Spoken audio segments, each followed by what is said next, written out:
final. Vamos enfrentar então os 3 últimos seminários de Lacan, a começar pelo seminário número 24, desenvolvido entre 1976 e 1977, cujo título já é uma questão assim lacaniana, né? Um título em Amfiguri. Amfiguri é uma expressão feita intencionalmente para ambiguar a expressão, para indeterminar o seu sentido, e que tem um sentido provocativo, porque à medida que você pega de um jeito, a verdade está em outro lugar. Se você pegar no outro lugar, a verdade estará ainda num terceiro. Isso tem uma relação bastante direta com o conteúdo mesmo desse seminário. Um seminário muito interessante para esse momento, porque combina de maneira bastante equilibrada assim, o recurso aos nós. Ele vinha trabalhando os nós borromianos, a trança, o recurso à poesia. Então aqui estão presentes as famosas definições, né? Não sou poeta, sou poema. Não sou poeta, eu busco a poetização. E também uma espécie de balanço, de ajuste de contas com algumas questões legadas pelo conjunto do ensino lacaniano. Eu diria que nós temos aqui 3 desenvolvimentos muito importantes. Um sobre a identificação. Então ele vai pensar 3 ou 4 modalidades de identificação e tentar dar alguma organização para isso a partir do real, do simbólico imaginário e do 4º nó. Há um desenvolvimento muito interessante sobre o corpo. Ele chega a falar do corpo como uma estrutura, do corpo no imaginário, mas além disso, o corpo não só como captação, né, de uma imagem, o corpo como narcísico, mas há uma outra corporeidade aqui nesse seminário que é muito interessante. Ainda que ela não tenha se concluído, é um dos programas que o Lacan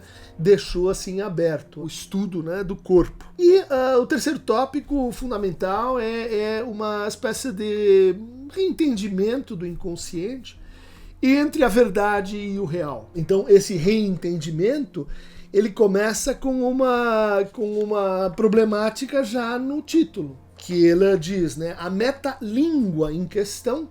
E aí é um debate entre a linguisteria, a língua, la langue, la língua, que vai passando por todo esse seminário. E é muito, para nós, assim, contemporâneo, né? Ele está pondo em questão, no fundo, que ele tinha teorizado bastante sobre a linguagem, esse universal da linguagem, consciente se estrutura como uma linguagem, mas aqui ele está reconhecendo que a linguagem é uma abstração, o que a gente tem, assim, no comum, na experiência do comum, inclusive evocada por ele aqui, são as línguas. É o português, o inglês, é o latim, é o grego. Daí ele dizer, na metalíngua em questão, ela está às voltas com o francês, né? E como o francês vai poder traduzir, parasitar o alemão. Psicanálise coberta pelo Freud em alemão, ela vem em francês. Consiste em traduzir unbewusst por unbewu. Então isso remete à própria palavra unbewusst em alemão, né?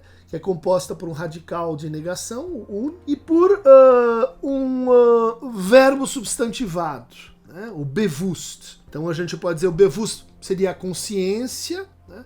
Mas também o tornar consciente, que procede do verbo wissen, que em alemão quer dizer saber. Essa ideia de que o inconsciente é um saber, ainda que negado, né? Wissen, unbewusst, né? O wusst é o participio passado do verbo wissen. É uma ideia que agora ele está afirmando a mão e dizendo é assim que eu entendo o inconsciente, como um saber, né? Como un bevu. Só que o bevu, essa recuperação, né, no francês do que em alemão é o saber, é uma recuperação muito curiosa, porque o que quer dizer bevu? Méprise, grosserie, né? Quer dizer equívoco, grosseria, ignorance, inadvertance, né? Ignorância, inadvertidão, bêtise, que é bobagem, blague, erreur, étourderie. Ele tem lá o famoso texto contemporâneo, né, de 73, liturgia. Então, liturgia é você ficar atordoado. Bévue, então, é étourderie, é atordoação. Faute, maladesse, méprise. Ele tem o texto, né, méprise do sujeito suposto saber, né, o equívoco, o impasse do sujeito suposto saber.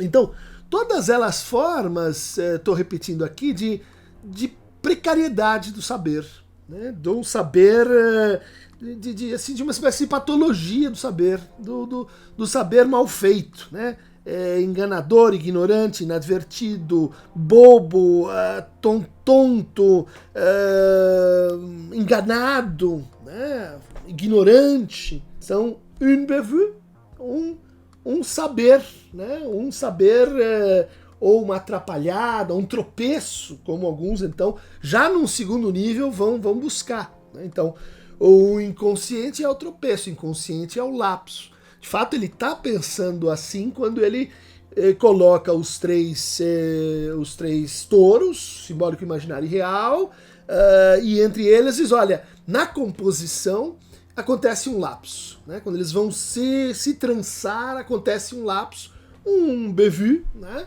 E isso gera, então, isso faz a gente entender as diferentes formas de sintoma no simbólico, angústia no real e inibição no imaginário. Então, le bévue qui sait, né? Que como é que a gente poderia traduzido isso, né? Que sabe, né? Então, o insabido que sabe. Dois saberes, um capenga, o outro mais afirmativo. L'insuccès, né?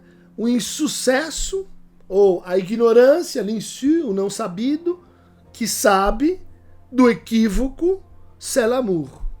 C'est l'amour combina com o amor. Então a gente poderia dizer primeira atacada, né? Parece que o Lacan está dizendo assim, o insucesso do inconsciente é o amor. Faz algum sentido na medida que o amor ele faz uma suplência, ele obtura o outro, ele estabiliza transferências, ele faz com que muitas vezes nós deixamos nos inquietar com o gozo e com o desejo. O amor, vamos dizer assim, é um santo remédio. Então, o insucesso do inconsciente é o amor. Mas há outra leitura que vai dizer nesse l'amour, né? C'est l'amour, é uma alusão ao jogo de murra, ou o nosso porrinha, ou o nosso joquem-pô. Ou seja, o insucesso do inconsciente como le bévue, é a aposta, o jogo,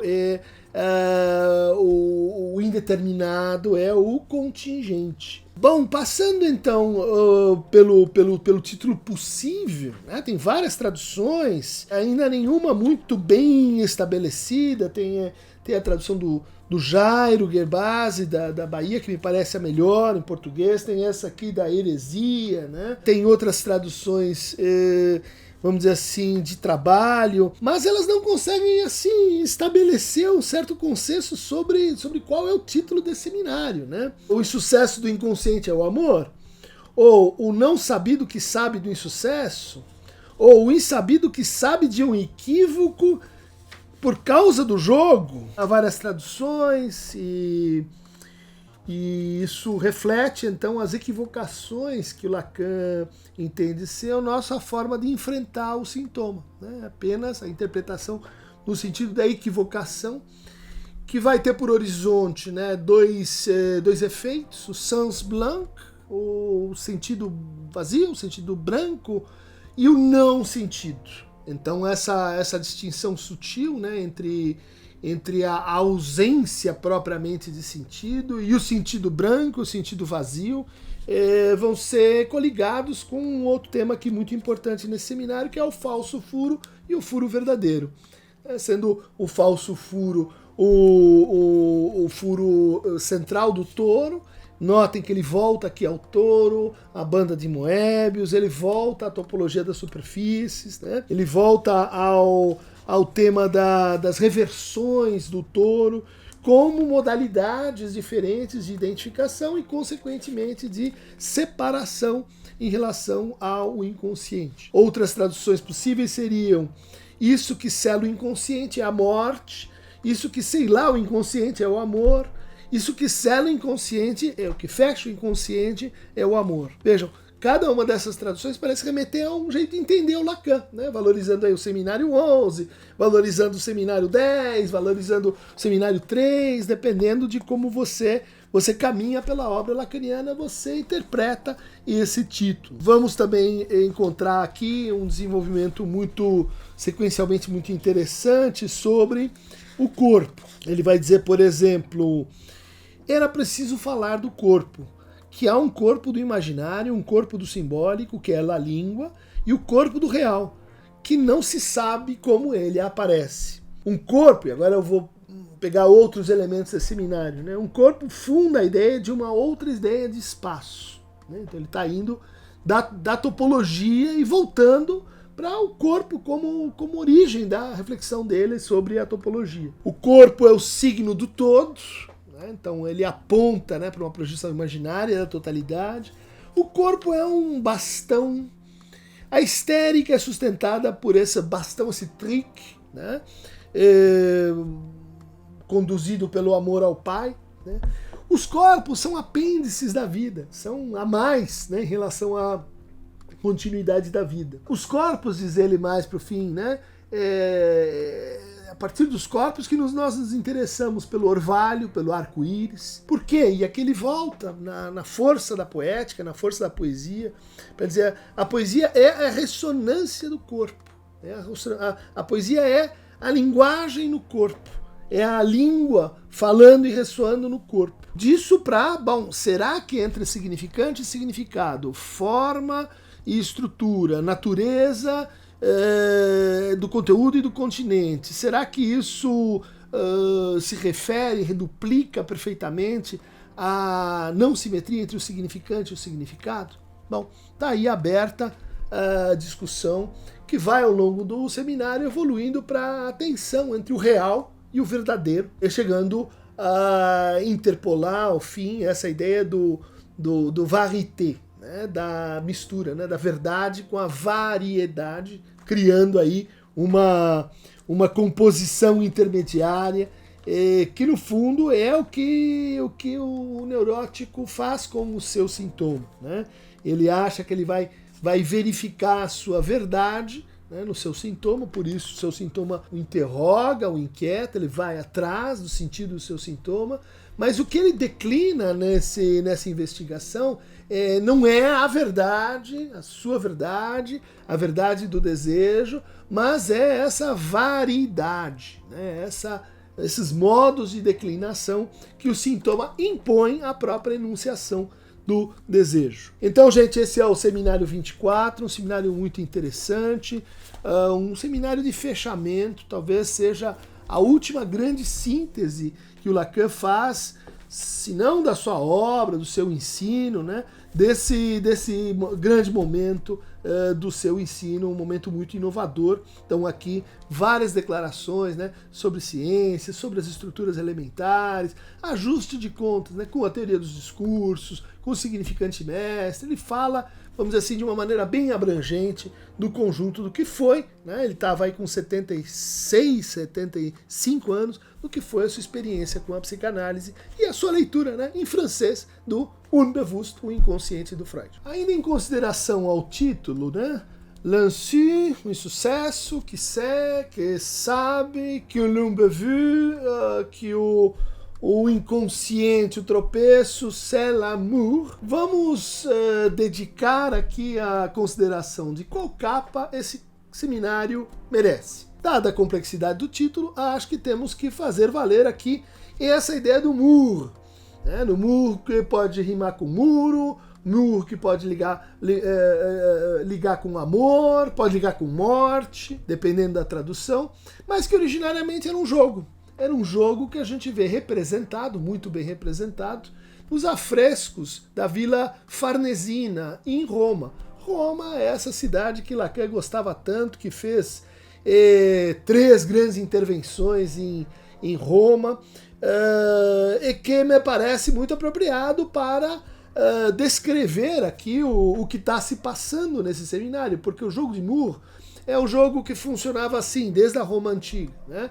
Cada um escondia a mão e podia colocar um dos os 5 dedos, ou os 4 dedos, ou os 3 dedos, ou os 2 dedos, e o outro fazia isso também, e dizia-se um número. E se aquele que acertava era um tipo de par ou ímpar, aquele que acertasse o número da soma dos dedos, ganhava a partida. Então o jogo como aposta, né? O jogo como trabalho do fazer com as mãos, o jogo como contingência, o jogo como corpo. É isso que esse seminário aqui vai enfatizar tão profundamente. Então, essa é a capa que a gente propõe. Para receber mais Lacan entre capas, clique aqui no Aqueronta Movebo. E vamos em frente, só faltam 2. Vamos em frente. Ó, o tropeço na linguagem 3.